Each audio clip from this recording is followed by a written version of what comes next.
Hey gamers, it's G from the corner, and today we're going to be taking a look at We Love Katamari Reroll plus Royal Reverie, Reverie, available on the Nintendo Switch, PlayStation 5, PlayStation 4, Xbox One, Xbox Series S, and PC. Now, I'm playing on the Switch version, just letting everyone know. The only real differences are that I think it obviously runs at a lower resolution, and it runs at 30 frames per second. Although I don't really mind that. I don't know, Katamari at 60 FPS looks kind of weird to me. I don't know what it is. I think the game's perfectly fine at 30. But yeah, so Katamari. What is a Katamari? Why do I like a Katamari? Because somebody recommended it to me in high school. I was on a band trip with some people from high school, and we were at a GameStop, and somebody there was like, yo, you need to try Katamari, it's so good. And I was like, well, I played the demo, it wasn't that good, but it's like 30 bucks, sure, why not? And I was hooked. I played it and I was like, oh my god, this is amazing. This is incredible. You play as a little dude, you roll around a ball, the ball gets bigger. As you progress through the game, the ball gets bigger and bigger. You start out like the size of a nickel, and then by the end of the game, you're the size of an entire continent. It's amazing. It is incredible.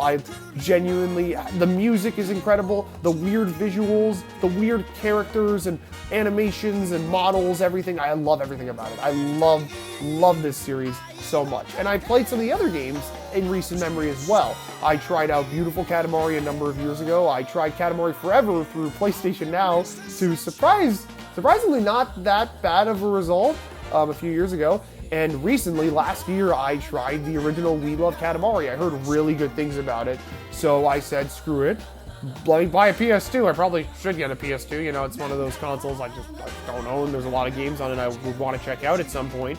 I'll buy a PS2 and We Love. And I was like, you know what? This is going to be worth it because they're probably not going to do a remaster of We Love Katamari. They remastered the first game like a little while before this. I'm sure they won't do it again. And then they did it again, which really sucks. But yeah, no. So now, well, yeah, okay. Sorry, doesn't suck. I was happy about it. I was like, okay, fine. This is cool. I'm gonna pick it up anyway, just to have it on Switch, to have it portably, and have it looking real nice. But yeah, now that it's out, let's take a look. Is We Love Katamari worth it if you played the original, or is it worth it in general? Maybe the game doesn't hold up and I hate it now. Highly doubt that. Let's find out. So We Love Katamari kind of kicks off as a meta sequel to the first game. There's this long opening crawl talking about how Katamari Damacy was amazing and everybody loved it and it was so good and they want Katamari again.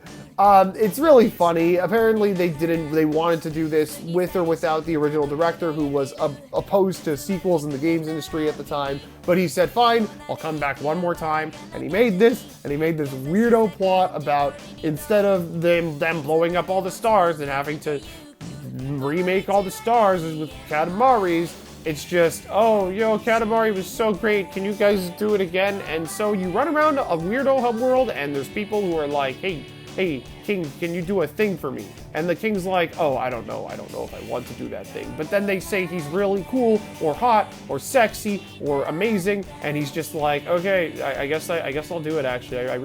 We must do it, it's important. I mean, this person just praised me. And so you're thrown into it. The stages are really gimmicky in comparison to the first game, for one.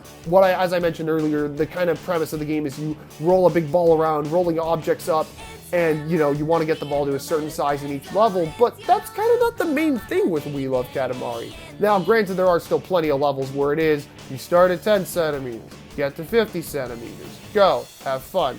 But there's a lot more levels where they'll try and throw some different gimmicks into it. Now, maybe the gimmicks will just be, oh, hey, you're in a water level now, and there's floaty gravity, and it's really weird, and there's hooks that'll pick you up.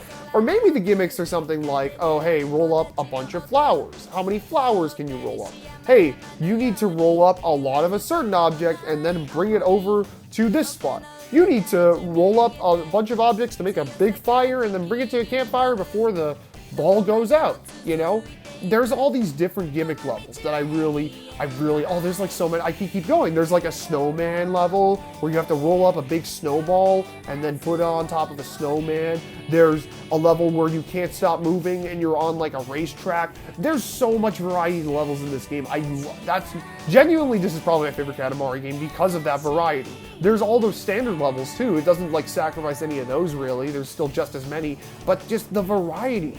There's so many different maps you go around. There's so many different gimmicks you can do. There's so much, and the music that accompanies you throughout all of this. Oh my God. You know, I think you've probably, if you've been on the internet and you've been familiar with the gaming sphere for at least like 10, 15 years, you've probably heard someone talk about Katamari. If you have, you definitely talk about the music, because the music is amazing. This is one of the best sound. This series is one of those series. I know there's a lot of series you hear people say stuff like this about nowadays, but it's really one of those series with just the best video game soundtracks. Like, just so good. The music is incredible. But now, like, the new editions, all right? Because obviously this is everything I've mentioned so far is kind of stuff that was in the original. So what did they add to Reroll, Royal Reverie, whatever it's called? For one, the game looks a lot nicer. This one's pretty obvious. The game obviously runs at a higher resolution, but I'm kind of noticing a lot more visual changes than I did with the remake of the previous game, Katamari Damacy Reroll.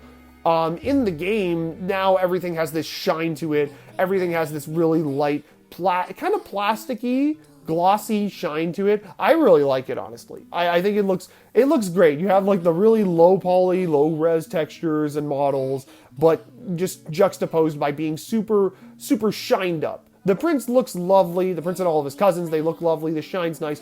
It's just a very pretty looking game. I think it just looks very cozy. Looks about as cozy as it sounds, if I'm being honest. But aside from that, there actually is some substantial new content, kind of. There are 5 new levels to play through. These levels are unlocked throughout the story, just at random, I guess.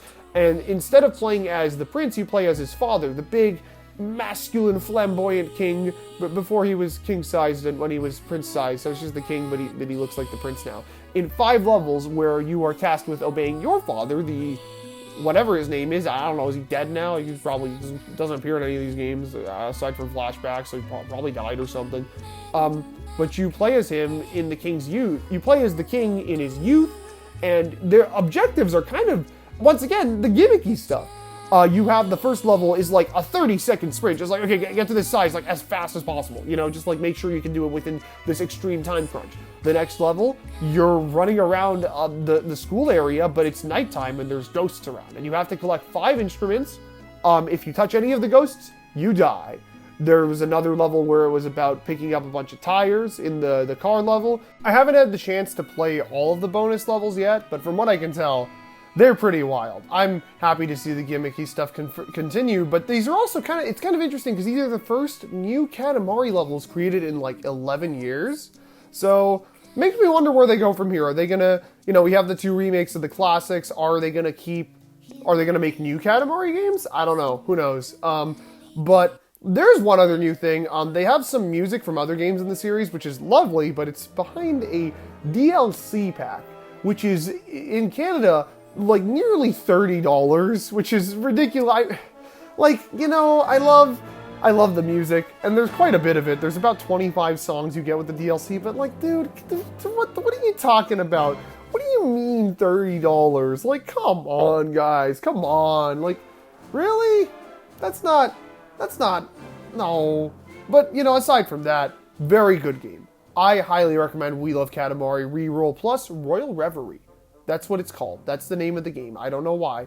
I highly, highly recommend it. I really enjoyed my time with it, and I'm sure if any of you pick it up, you will as well.